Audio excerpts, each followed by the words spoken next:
Pengertian karya ilmiah. Tulisan ilmiah adalah naskah yang membahas suatu masalah tertentu atas dasar konsepsi keilmuan tertentu, dengan memilih metode penyajian tertentu secara utuh, teratur, dan konsisten.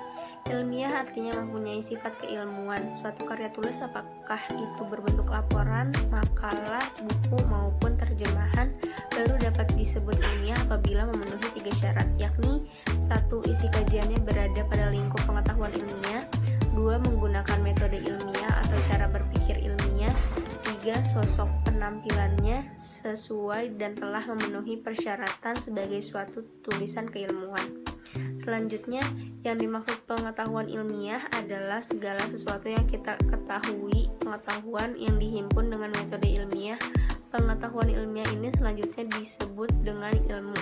Para filsuf memiliki pemahaman yang sama mengenai ilmu, yaitu merupakan suatu kumpulan pengetahuan ilmiah yang tersusun secara sistematis.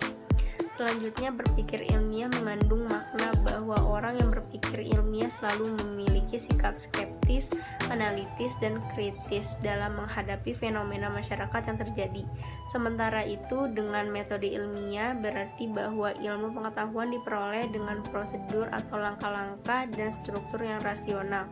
Dalam kegiatan ilmiah tercermin adanya proses kerja yang menggunakan metode keilmuan yang ditandai dengan adanya argumentasi teoritik yang benar, sahih, dan relevan, serta dukungan fakta empirik.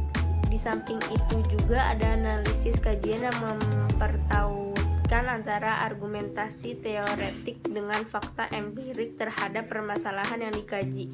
Kegiatan ilmiah dapat berupa penelitian, pengembangan, dan evaluasi. Karya ilmiah atau karangan ilmiah atau scientific paper adalah sebuah laporan yang secara tertulis dan diterbitkan dengan memaparkan hasil penelitian atau pengkajian yang telah dilakukan oleh seseorang atau dalam sebuah tim dengan memenuhi kaidah dan etika keilmuan yang dikukuhkan dan ditaati oleh masyarakat keilmuan. Di sini saya akan menjelaskan tentang ciri-ciri karya ilmiah. Yang pertama, reproduktif. Jadi, karya ilmiah harus bisa diterima dan dimaknai oleh pembaca sesuai dengan apa yang disampaikan oleh penulis atau peneliti. Yang kedua, tidak ambigu. Jadi, karya ilmiah harus dijelaskan secara detail dan tidak membingungkan. Ketiga, menggunakan bahasa baku. Yang keempat, menggunakan kaidah keilmuan atau istilah-istilah akademik dari bidang penelitian. Yang kelima, bersifat dekoratif. Jadi, harus menggunakan kata-kata yang memiliki satu makna. Yang keenam, terdapat kohesi. Jadi, harus memiliki kesinambungan antar bagian. Jadi, maksudnya tidak bertele-tele dan tepat sasaran. Yang keenam, yang ketujuh, bersifat objektif. Jadi, semua berdasarkan fakta. Yang kedelapan, menggunakan kalimat efektif. Jadi, menggunakan kalimat-kalimat yang mudah dimengerti. Yang kesembilan, yang terakhir, tidak emotif. Jadi, tidak melibatkan aspek perasaan dari penulisnya. Semua berdasarkan fakta. Fungsi karya ilmiah adalah sebagai media untuk mengembangkan ilmu pengetahuan, teknologi, dan seni. Hal ini berkaitan dengan hakikat karya tulis ilmiah, yaitu menyampaikan kebenaran melalui metode yang sistematis, metodologis, dan konsisten. Jika dihubungkan dengan hakikatnya, maka fungsi karya ilmiah adalah sebagai berikut. Penjelasan, explanation. Tulisan ini dapat dijelaskan sebagai suatu hal yang sebelumnya tidak diketahui, tidak jelas, dan tidak pasti. Kedua, ramalan, prediction.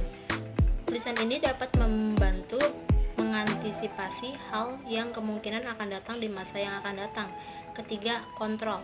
Tulisan ini dapat berfungsi untuk mengontrol atau mengawasi benar tidaknya suatu pernyataan. Merancang karya ilmiah terdiri dari beberapa struktur. Yang pertama, pendahuluan.